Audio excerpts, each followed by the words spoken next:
and the attempt to try to paint him as a Klansman.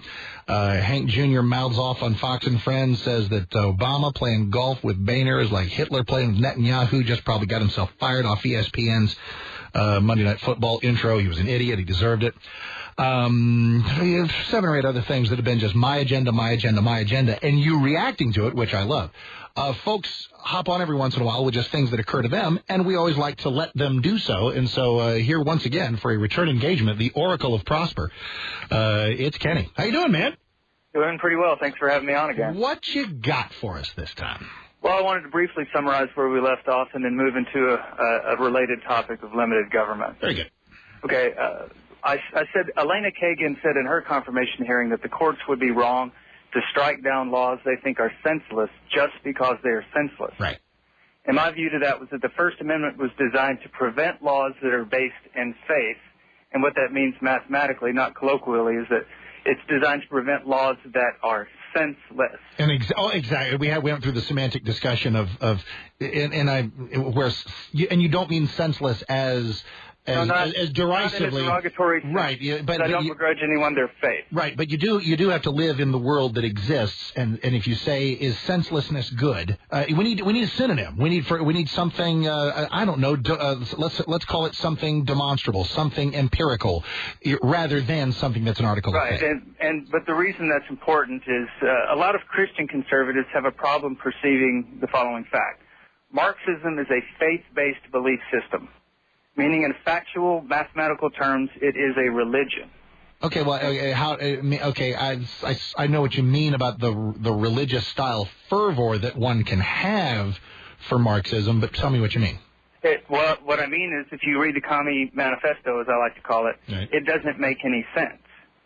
Yeah, but that is subjective. Okay, that is subjective. I share agree with that 100%. I share your derision for it. It's 2 + 2 = 5. I know. Well, so is today's Democratic Party. You know, I mean, well, sure, and that's my point entirely. The point is, okay, the mathematics of that is if the First Amendment does not mean a separation of faith from law, right, then we have something that Madison referred to in the Federalist 10 as pure democracy. Is there, so that we can, since we're kind of reliving the last chat, which was great, let's tie a bow around that and move to whatever you have today, but let's do it in the following way. Is there an example of something on the books today that seems to be violative of what you're talking about? Sure, Obamacare. That'd be the very first thing. It doesn't make any sense. If the legislature can not read a 2,000-page bill and vote it into law, then we do not live in a constitutional democracy. Well, you're right, and the Constitution certainly does not allow government to make us buy something. I mean, it's possible to have that debate without getting as arcane, and I'm a fan of being arcane. But I think everything conservative should be based in principle, and then you build outward from principle. Sure. Okay. Now, what do we got today? Okay. A couple of things you mentioned recently and over the years. First of all, lots of conservatives and members of the Tea Party talk about limited government. Right. And lately you've talked about the question of how much of our money should we be able to keep. Right. And I've agreed with you that not one dime should be taken above that which is necessary for proper government. Mm-hmm. But as usual, when you're talking to me, my concern is getting to the exact level of granularity on that question. Right. Because you've also said over the years, and you know, with a great deal of respect, I can't show you more respect than to actually listen to your show. Thank you.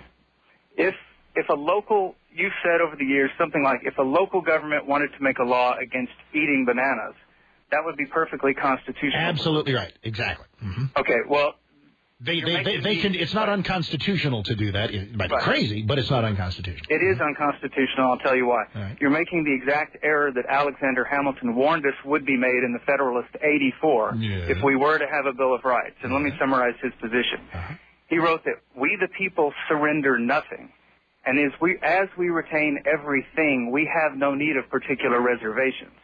He believed that having a Bill of Rights would allow people to construe that to be the limit of our rights. Now, Hamilton did not get his way, and then we did get a Bill of Rights, but Amendment 9 directly addresses his concern, and that's the source of it. The enumeration in the Constitution of certain rights shall not be construed to deny or disparage others retained by the people. So the important thing is, what are those other rights retained by the people? Right. And in Hamilton's words, we surrender nothing. But you know, but that has a real world impossibility that I'll describe in the following way, because this is a wonderful conversation. That does freedom mean that we should be free to pretty well do anything that doesn't violate the rights of others, or does our freedom also include the freedom to gather as a community and ban certain things? That's a fascinating debate. Using what you've just given me, though, we couldn't ban anything. You couldn't. I mean, let's say strip club next door to a school. Tell me why a community cannot do that. I'm getting to the criteria. No, we need to get there in a hurry, because we really need to get there. So using what you've given me, the Hamiltonian thing. Go ahead. The Constitution says what the purpose is to provide for the common defense, promote the general welfare, and secure the blessings of liberty. Okay. It doesn't say and or secure the blessings of liberty. I get it, but this is a very specific answer. I have a question. I need a very specific answer, because the logic you've given me is that we could never ban anything using the logic you've given me. You could never ban anything. From our first discussion and this one, before anything can become a law at any level of government, the following question must be answered. Right. Is this law absolutely necessary to securing the liberty of individuals? Totally subjective. I mean, wait, securing the... Okay, secure... I mean, for example, that's very subjective. Go ahead. Can a local government say, it'd be a great idea to have a hotel and compete with the private sector? That doesn't secure anybody's liberty. No, I understand that. It's not designed to secure liberty. The important thing that law at every level of government... If the Constitution is to function, if we are to function as a constitutional democracy, then the set of criteria surrounding the law must first begin with A, does this law exist in the service of securing liberty? But there is no way to reach objective agreement on that. That you're laying down a standard that it seems like that everybody ought to agree on, and they never will. You can't agree in every situation. No, exactly, which is why I'm saying that... A reasonable argument can have components that are not fully understood mathematically. But if someone can come along and say, that component, that premise underlying that argument, if they can show that to be false, then that law can no longer be constitutional. Well, I got to go back to the school and the strip club. Using the logic you've just given me, there is no basis for a community saying you can't have a Rick's Cabaret next to an elementary school.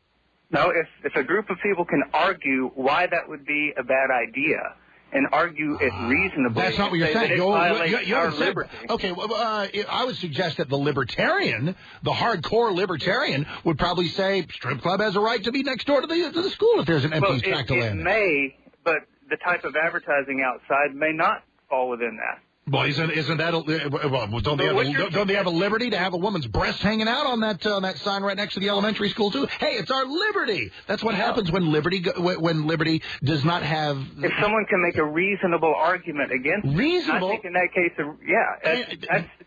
that's an easy call. That's an easy call. In that case, reasonable is a fairly easy call. There are a million cases where reasonable is not an easy call. You're giving me words like reasonable and whatever the other one was that are just so subjective that we can't... Well, reason is not subjective by definition. No. But what you're suggesting... Go ahead. Sorry. There's no problem with the gray areas. Yeah. But the problem is that we have to understand that those questions are the foundation of law. Law is not when people get together and decide what would be a good idea or what would be cool. Yeah, I think it kind of is. And people can either like it or not like it. That's an ugly society. Only if people are ugly. Only if people are ugly. We get exactly the laws we deserve. What you're suggesting is mathematically not a constitutional. No, it's not. Stop the mathematical references. I know what you mean, but in fact, I absolutely know what you mean, and I have great respect for that view. I think it takes us down a road of impossible arguments, and while my road takes us down a road of some laws we won't like, it's a lot easier. It's a lot easier to understand, which is not its defense. I just mean that if a community wants to ban something, they can.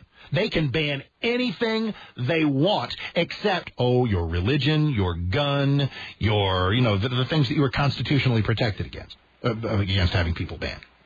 So you're in disagreement with Hamilton and the Federalist 84. Well, not as much as you think, but to disagree with you is a joy, and I love it, and you are great, and I can always tell when you've been on the show because I'm exhausted. I love you, man. Thank you very, very much. 1043, the great Kenny of Prosper. Listen, I'll even plug the site. Was it thesaneparty.com? TheSaneParty.com. The Sane, S-A-N-E, TheSaneParty.com. Kenny's got a lot in his bag and the need to spread it around, so let him. He's a cool dude. I kicked the habit of smoking back some time ago. It's been a tough couple of days for Hank Jr., so I want to do a little something for him. And I tried the hard stuff, but I had to let all that go. From habits old and new, I mean, I know I could have done All My Rowdy Friends or something like that. But the toughest thing I ever gave up was to say. Not the biggest Hank Jr. hit, but one of the best. Old Habits from 1980. Although habits like you are hard to break.